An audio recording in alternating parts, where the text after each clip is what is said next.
សងសា200សុំខ្លាចហើយលេងចង់ជួបទៀតសងសាអើយសំបោស្នៀតល្បិចទឹកកនបោកប្រាំងដួងចិត្តតាំងតងខ្ញុំតាំងតងគេដូចអមិចទេខ្ញុំតលអោគុំមុខល្បិចស្រីស្រង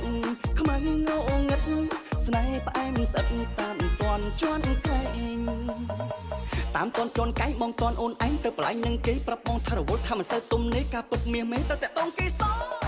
តាមតន់ជន់កែងឃើញតែស្រស់ស្រស់បងឃើញទាំងអស់កុំលាក់បាំងបងអីបងដឹងរឿងរ៉ាវយល់អស់ហើយស្អីគុំកុហកបងអីប្រាប់ការពិតមក